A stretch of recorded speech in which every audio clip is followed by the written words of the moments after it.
when did you move down here to Syracuse, Dad? In 41. In 1941. And you moved on to this place in 42. In 42, I see.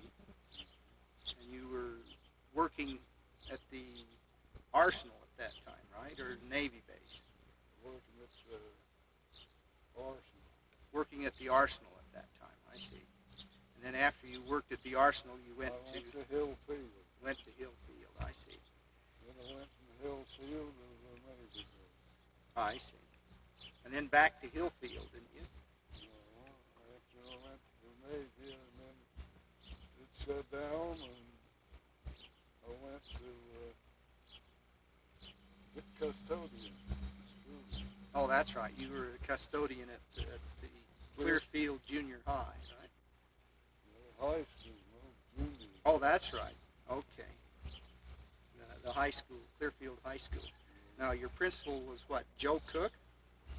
Yeah, he was the principal. My boss, though, was old Julie.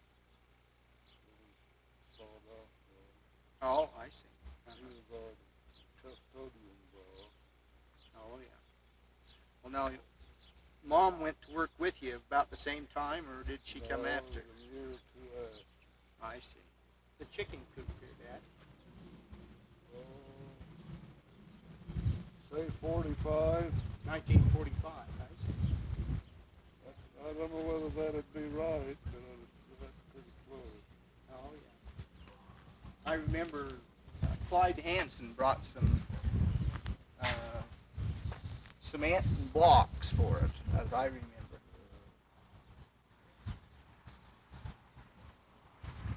That's potatoes right there, Clayton. They're good ones. They look like weedy ones. We are.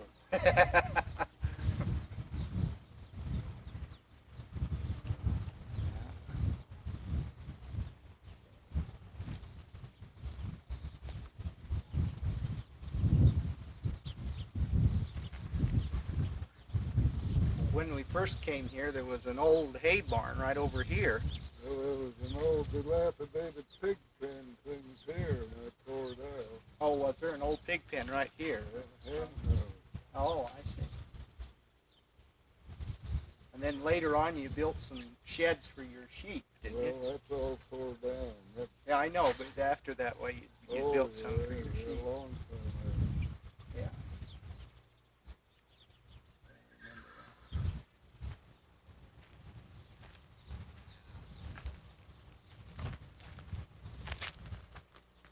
Come on, we're doing the pictures. Well,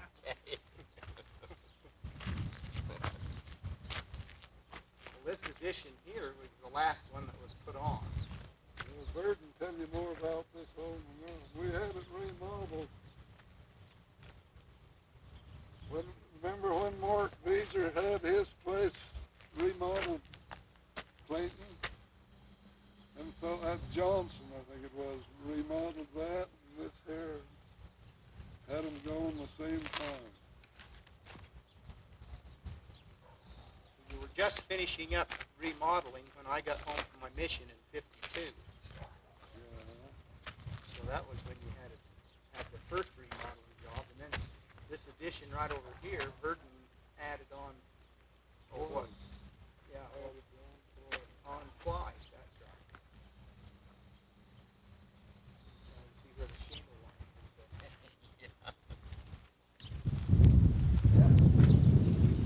Okay, well, let's just go on.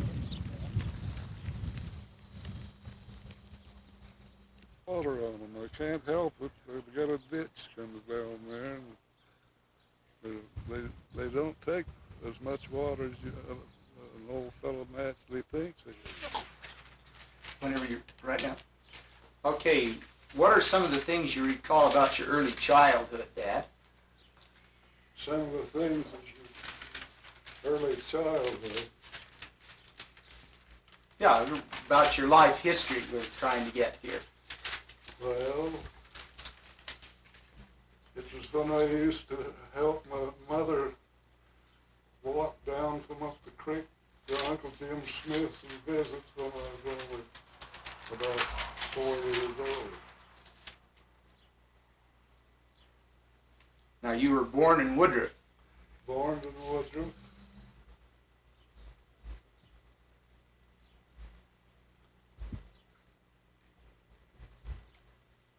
Okay, now what is some of the things you recall about your father? Well, when I used to turn the grindstone for him, and I didn't have up enough speed, he'd holler "Razzie."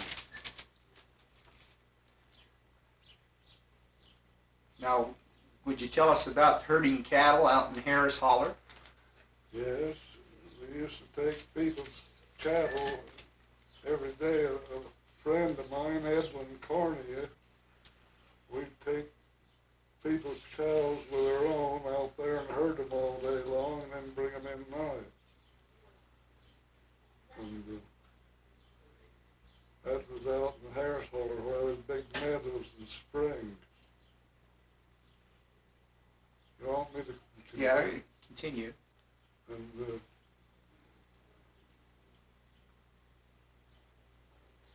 we was where we turned and went up to this Harris Holler. The road went by a place they called Eagle Springs. That is just north of Harris Holler Springs. And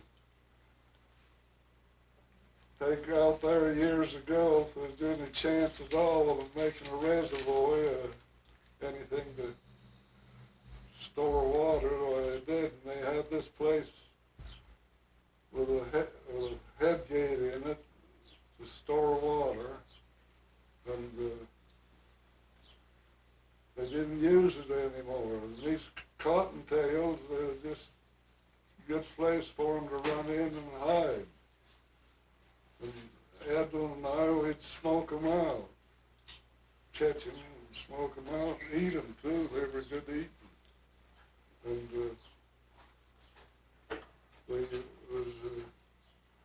he'd get down to one end and I'd be on the other, and we'd fan smoke down through to make the rabbit go out. And he was down there blowing, and the rabbit come up my way, and I give a little lunge to catch him, and I stopped him, and he whirled and went back in, and my friend was Edwin. He was had his head down there blowing, and this rabbit run right into his face with all these sparks right through the fire. That's how we caught rabbits and things, just kids play. More? Now, you went to school there in Woodruff. Who were some of your first teachers? Maud Felton. And then some of the others? Rose Hogan, Clarence Smedley, and Gertrude Cook, and Rita Murdoch. Now, what was some of the first money you ever made? Shocking grain for old man Morley. So there he'd get me to help him shock grain, and I helped him. The first year I helped him, he never paid me anything. And I helped him for about 3-4 years, and I got up to $1 one year, and I thought I had the world by the tail.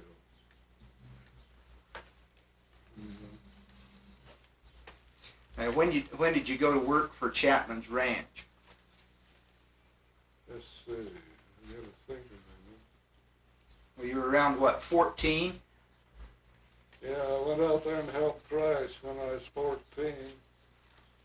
And then in the fall, that was in the fall of the year, and in the spring of the year, I went work down there for steady for $35 a month. Okay, I now you worked there 3 years. Then I went from there to herding sheep. Okay, now while you were working for Chapman's, you worked as driving freight to Evanston. Could you tell us a little about that? Yes, I used they run a butcher shop there in Evanston, and then they send all the food stuff and one thing and another all on the ranch for feed the men. And we had a Chinaman cook. I ate Chinese food for 3 years. Enjoyed it. Okay, now you would drive beef up there on horseback, and then what? Yes. They'd sell beef. I'd have to go in about once a month and help them butcher.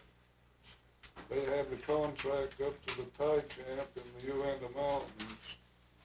They had to furnish this, had the contract to keep them in meat. And about every 6 weeks, we maybe not that long, and I'd have to go and help slaughter, take some steers. They always fed a bunch of beef. Take some steers up to the butcher them, so that they could send them up to Thai camp. Then they had, that's when the railroad used ice instead of refrigerators for fruit trains and things. They used these fruit trainers. Ice, we had big ice ponds there in Evanston where old Jack Frost had keep them froze over in the winter, and we'd cut ice and put it up for them to use there in the butcher shop and then on the home ranch. Okay, could you tell us a little bit about working for Staley's, the sheep? Well, Jolie bought Staley's out, and Arthur, that's my brother, died. Went to up there and herded sheep. He was my camp tender. Okay.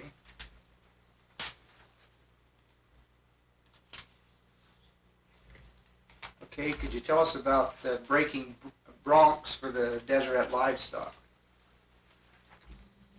Well, I've done that for 20 years. I worked for the Desert Livestock,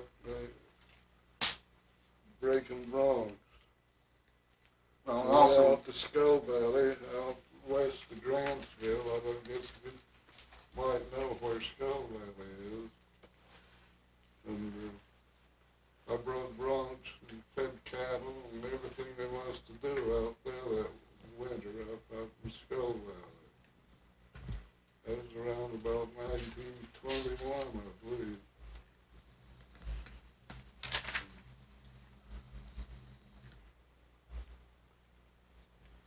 okay, could you tell us a little bit about your father?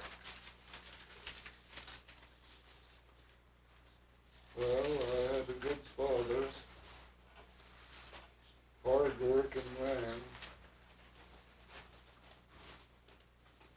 Okay, could you give us a description of him? He never had an ounce of fat on him. He weighed about 200 pounds, and he was a very stout man. He's 6 foot tall. He told me a story once in England where they were having testing their weight and things. He was a sailor too, testing these weights.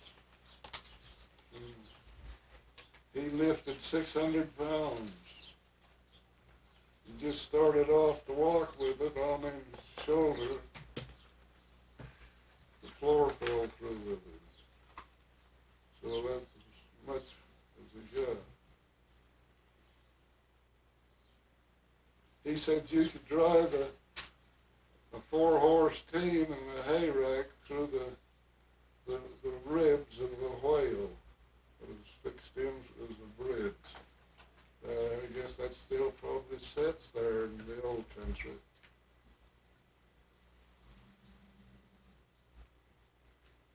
Okay, could you tell us a little bit about pulling teeth and in Woodruff when your Oh. brother Billy would pull teeth? And his son still got the old turn shoes. I had him pull teeth for me. Just put it in your mouth and hook it on a tooth and go yank you. He pulled 2 or 3 for me. I let it dry it up too. Okay, when did you first meet Mom? That's over in Charlie and Lynn and me had the Piner Ranch rented, and we went to, we would get our mail through had Elsie's folks pick our mail there, and we'd go there and get it. And that's how I picked up got acquainted with my wife. She had a dear old mother and sisters.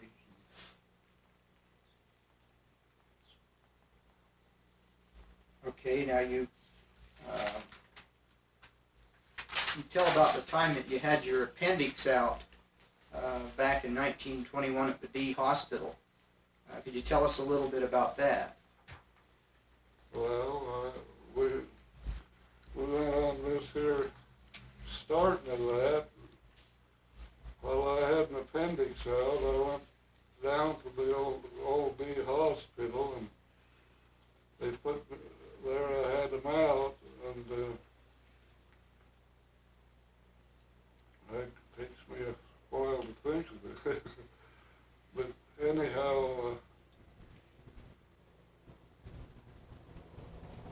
let's see.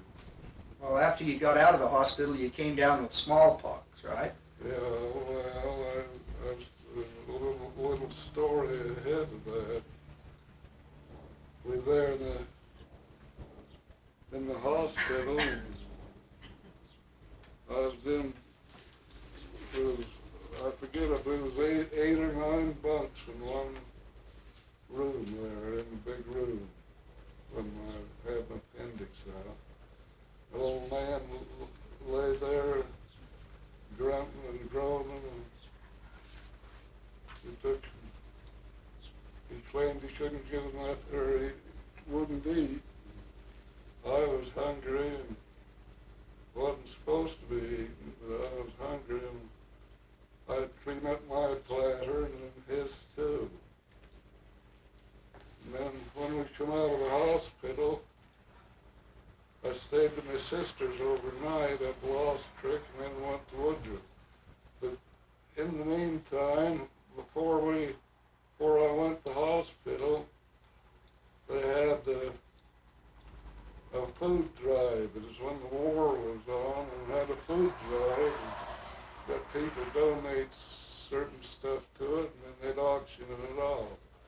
Well, some of them turned in some chickens, live chickens, and 2 or 3 of us fellows got together and we bought the block. And we decided to keep them till after I come back from the hospital and have a good chickery.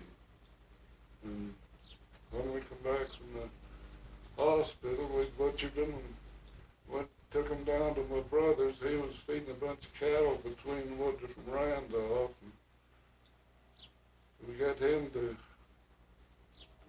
they had this big feed down there to his place. Oh, we had a goose, chickens, and we had our girlfriends, and had a big night of it. And in the meantime, they took me out in the kitchen to help the cooks cook the chicken and things.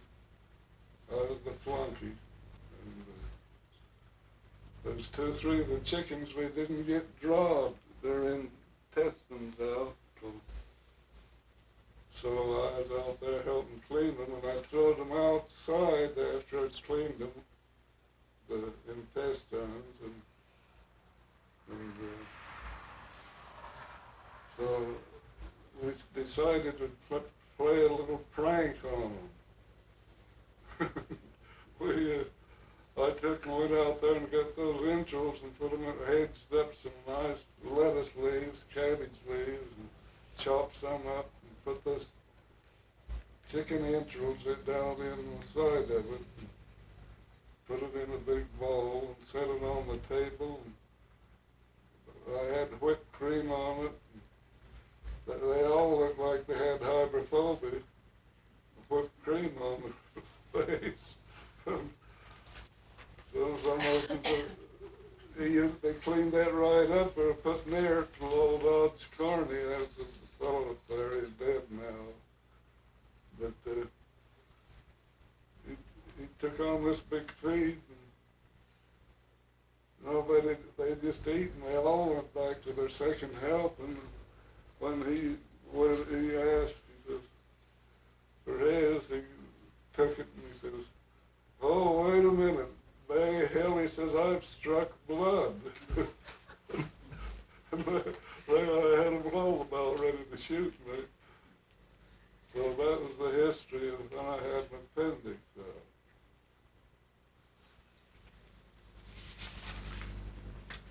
In Woodruff. And then we would move back out to the livestock ranch during the summer and move back here into this home during the winter as we kids went to school. And we lived in this home till we moved down to Syracuse. Keep it going? Yes. Okay, you moved down here in 1941. Could you tell us a little bit about that move? Yeah, we moved. I had made a trailer out of an old car that I got out there to Woodruff, and I had what we called a wood rack. You see a lot of them out in that country where they use for hauling wood. A lot of cedars, you know, where they could get it, and so.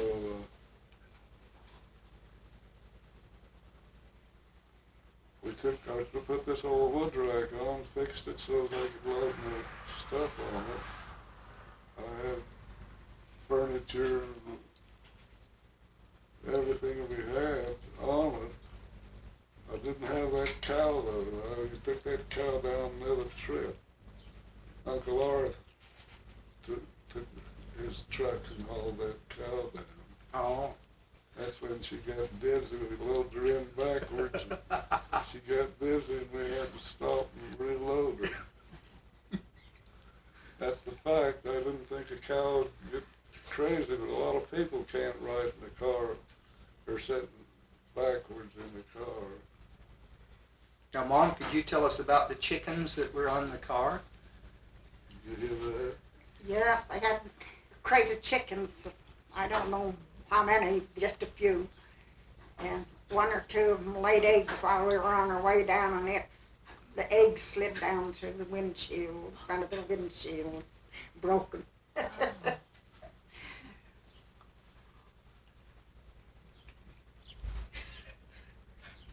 We were still down too. Oh yeah, we were down there. We were I still remember down that. with Uncle Long's old home. Well, we were going to school because it was in December, and we were going to school at Syracuse School when they announced the war. Andy Stewart remembers teaching you kids. Well, I'm talking about down here at Syracuse. Mm. I was in the 6th grade when we moved down here. Woodruff. Right. Now, out at Woodruff, why we had 3 grades in a room, and I thought it was really great when I moved down here and we had 1 grade in a room. Or were there 2? I don't know. Joe Cook was my teacher. But you started working where? At the Arsenal that year, didn't you? Tell him how much you made at the Arsenal at that time. 45 cents an hour.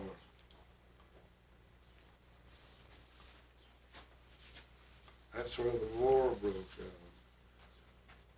And then you, at the Arsenal, you were I remember you said you were making bombs. Bombs, yeah. Melt. I was running the melt. You'd melt the TNT. Then pour it into a tube, making 1,000-pound bombs.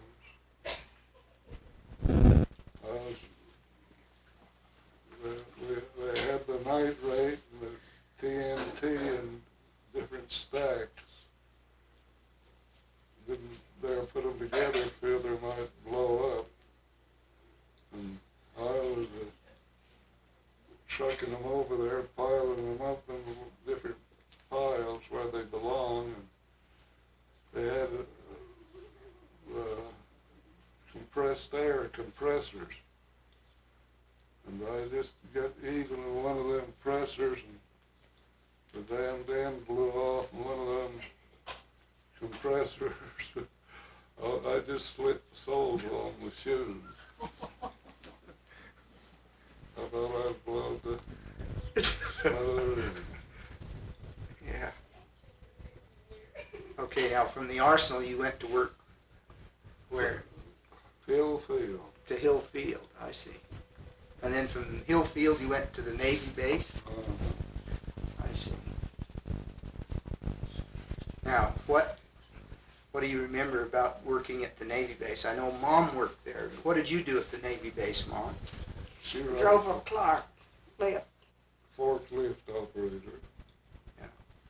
Well, tell us about it, Mom. Well, he thought he wanted to farm that one year, and so he took his leave and tried farming, but he was very glad to go back to the work. He couldn't get help when it came to harvesting the crop, and he was very happy to go back to work to make the payments on our place. And I stayed home. Can you tell about the time we were out topping beets together, Mother? Yes, and they laughed at me to this day. We was topping beets, and a mouse had run up my clothes and got between my garments and my I hollered at him. I clamped my hand on that mouse, and Burl coming. He was going to get a hold of the tail of the mouse. I says, "You just get a hold of that mouse, the tail will break." Just a tiny one, you know. And so he finally got a hold of the mouse and pulled it out. But I quit right then. I didn't do any more beet topping. What about your children? How many children? Terrible experience to have run up your arm. She asked about how many your children in that, Mother. Can you tell about when Glenn was born and Burl and I? I know that I was born in the house that was shown on the there at Woodruff, and my dad tells about coming down from the ranch, and it was the 10th of April, and there was he said, "How many feet of snow, Daddy, did you find? Did you say that snowed 18 inches. 18 inches the day that I was born?" Can you tell Mom about? I know my brother Glenn was born in the D hospital down here in Ogden, but where was Burl born? The old Ashton Hotel in Woodruff.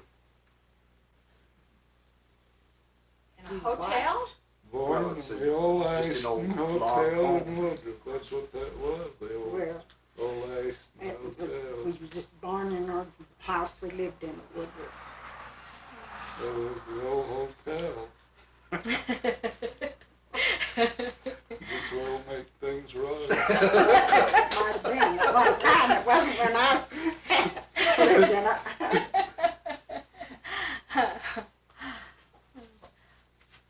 But Clelia was born when that snowstorm hit and was so heavy. Don't know whether the doctor was going to make it or not. When Irvin come, he told the doctor if he was going to be there at that birth, he had to hurry and get up there. And he had hardly time to wash his hands with.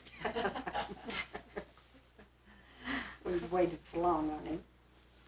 Well, who was the midwife for me? Aunt Sarah Conyers. And Sarah Queen. Well, she was the midwife for many of the children there in Woodruff, were you? Yes, good many. Dozens, I guess, no doubt. She's midnight or mid nurse for me when I was born. Oh, was she the midwife when you were born too? Oh, I'm sure she was. Uh-huh.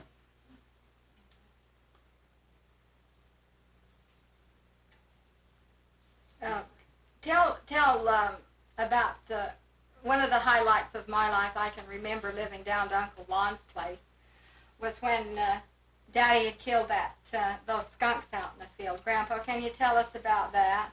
I just should not.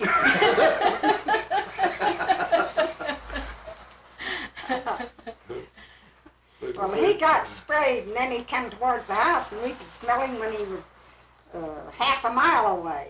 Well, they told me if you... I took his clothes and hung them out on the broom and told him he had to get out to the well and get washed and put these clean clothes on before I'd let him in the house. That's what he done. Well, they told me if you held them underwater, they wouldn't stink. That's right. I went on to an old one. She had a litter of young, and they were playing in the ditch. I didn't think they'd do that, but they did. In that water, playing, I had the shovel on my back, and I thought, well, here's where I get rid of them. Which I did. My shovel stunk for a year after.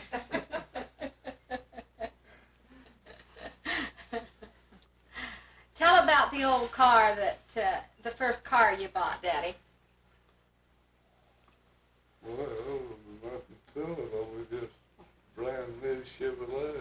What did you do? How did you work to earn to get the money for the car? Trapping coyotes, wages. How much did the car cost? I don't remember. I paid cash for it. Do you remember, Mom, how much it cost? Well, I don't know. It seems like it was about between $700 or $800, something like that. How long did it just take you a year to work for it, or was you? Oh, I just drove it out there. How long did it take you to work for that car, Daddy? Well, a good year. All one winter. All one winter. How much bounty did you get for each coyote that you caught? $10. Did the Desert Livestock also pay a bounty on it? No, I was sure of $10. The state paid $6, and they paid me $4. That made it $10 a piece. I made $90 there in an hour one morning. I run into a litter of them. I dug out 9 pups there in a few minutes.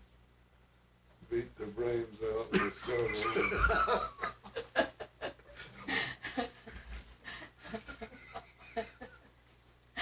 Mother, was it an old skunk that you wore around your neck that Daddy had died for you, or was it a fox? No, it was just a skunk, and they took out the stripes, and you couldn't tell what was just the black neck fur. In the picture of the car and that, she's got this around her neck, and I'm sure that was the skunk and that Daddy talked about that he had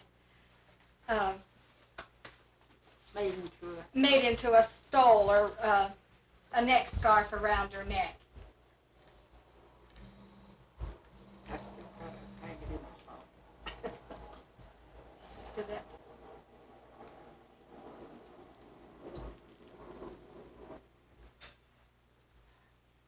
Can you tell us about your courting days, Mom? I can't remember too much about it. That's too far in the past. Just think, we've been married over 57 years. And Well, I want to know if Brother that was Cox faded with all that's happened since in our married life. was Brother Cox romantic? Was he He was romantic? He was so bashful, he had to sleep with one leg in his underclothes.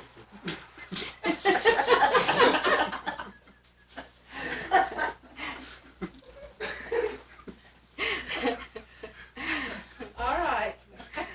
Well, Mother, tell us about when you came down to Ogden to get married, or Daddy, Well, you we tell came us. to a friend of Irvin's, and he had his bishop come and marry us.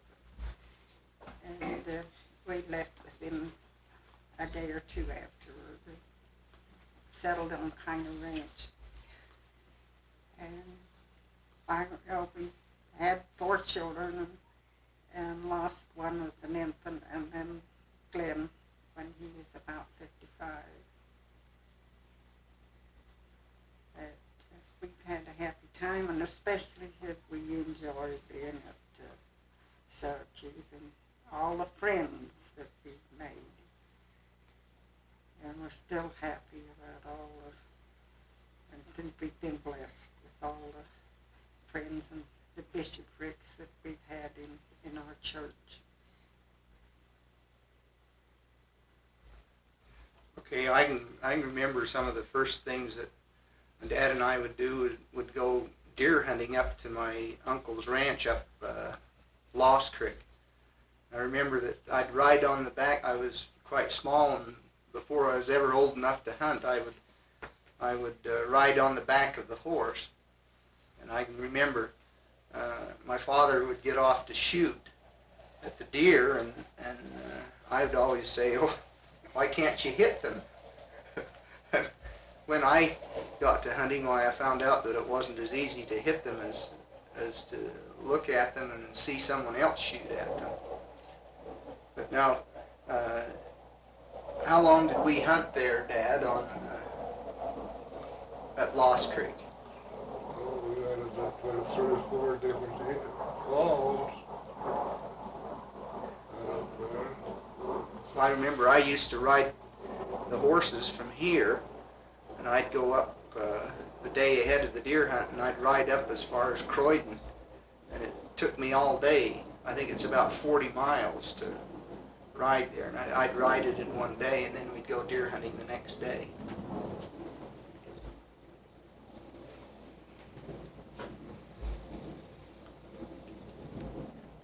We had a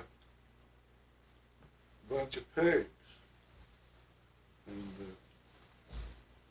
the corral set back up again a hill there, and the barn, and the house set down in a way. And that pig, I had to make a fence. She wouldn't allow me to have the pigs around the house and running walls, and so I had to make a fence and fix so they couldn't get around the house. I was coming in one morning with a couple of buckets of milk. I'd been milking the cows, and these pigs was all there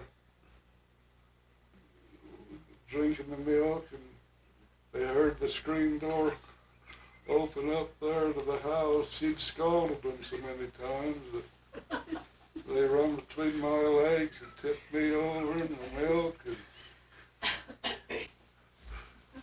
that was the end of it. I got rid of the pigs pretty quick.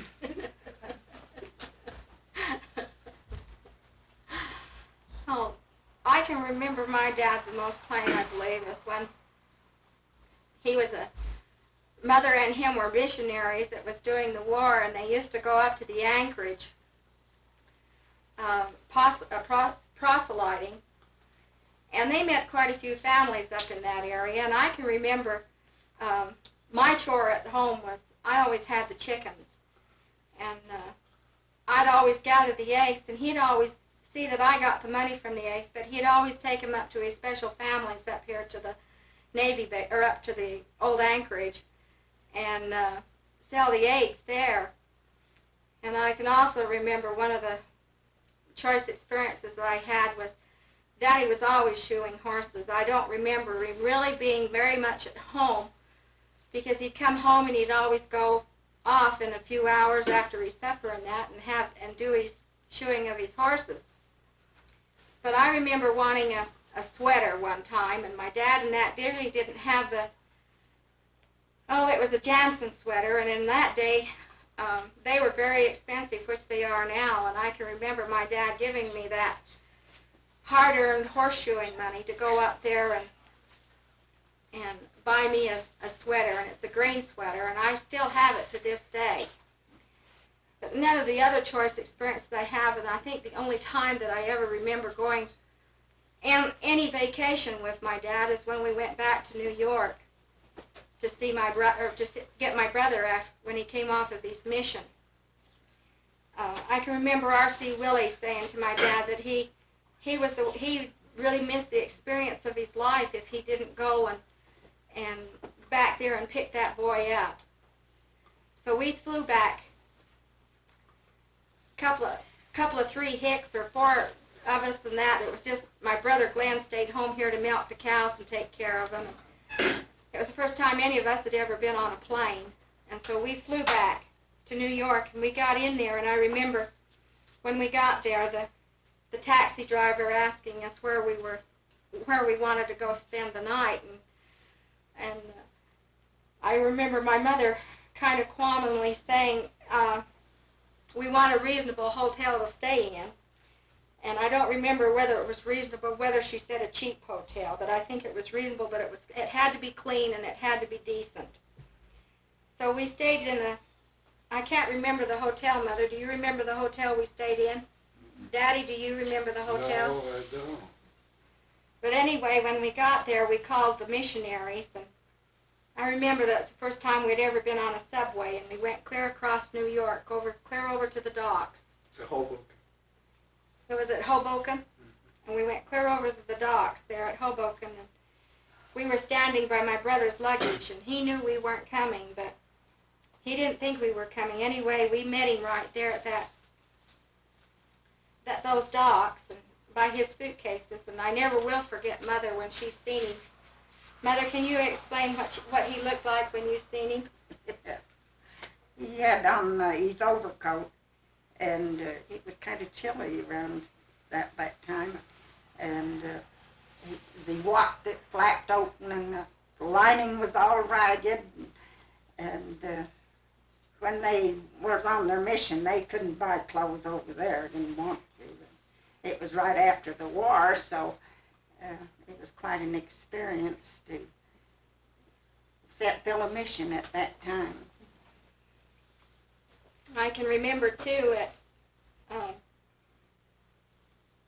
that was one of the first things that Mother did was the next day after we got back to the hotel was that it immediately, Burl, don't you remember we went down and you bought a new suit?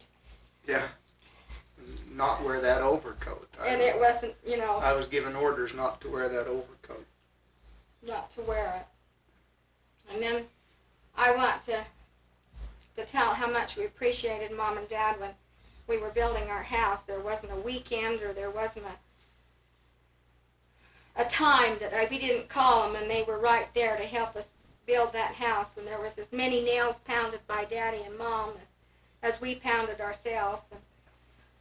And all the time that we were having our babies, that there wasn't a time that Mother wasn't there, and Daddy would always say, oh, I can get along just fine, I can batch it just fine, when she'd come and stay with us when we'd have our babies.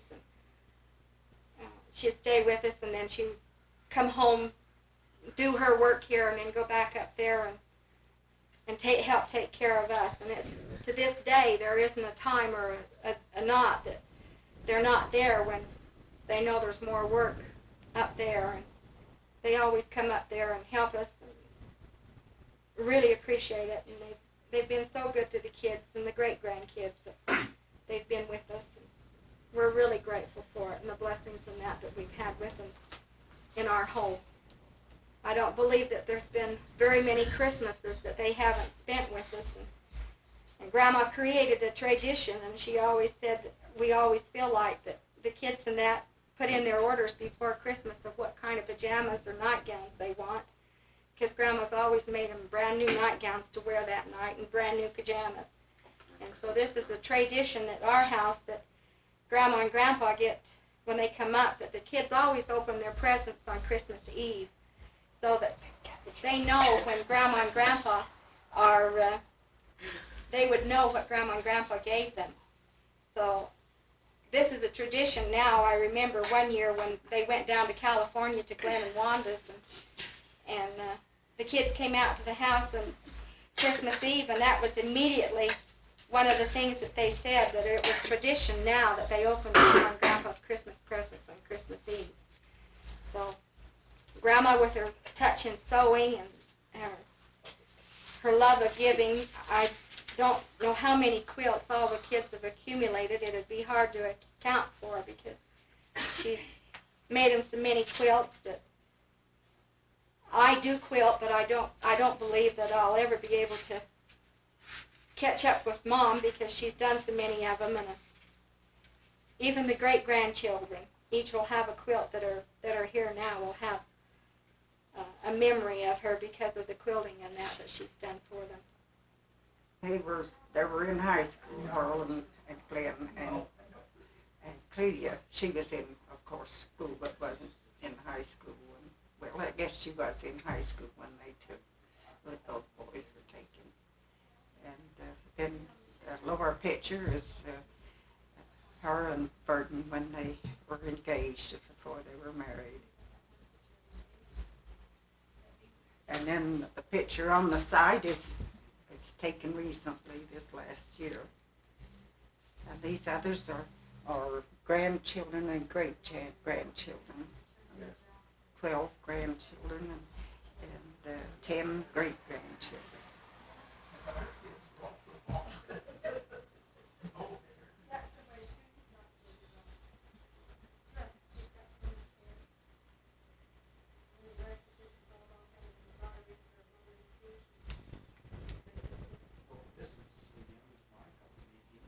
But these in the hallway are big pictures of great-grandchildren.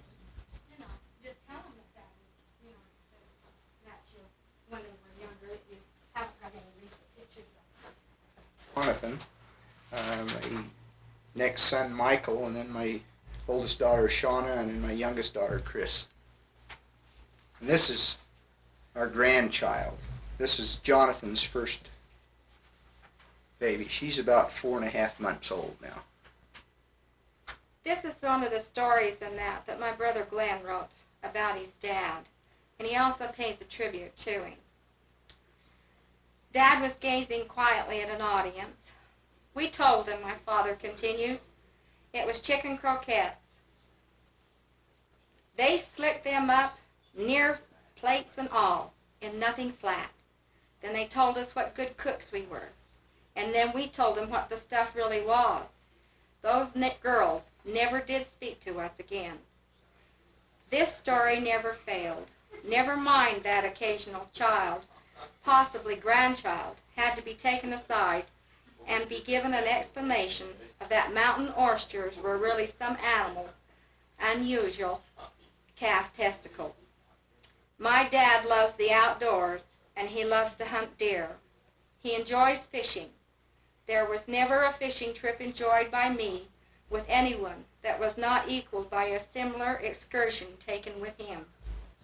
On one occasion, his exuberance led him to strike out for a particular beaver pond I happened to be fishing, and at the sight of a large trout surfacing for food. I'm going to get that big fish, announced my dad, striding forward and disappeared into a beaver hole. Fly rod flew one direction, bait, can, and the creel the other. When he surfaced, covered with mud, my dad announced breathlessly,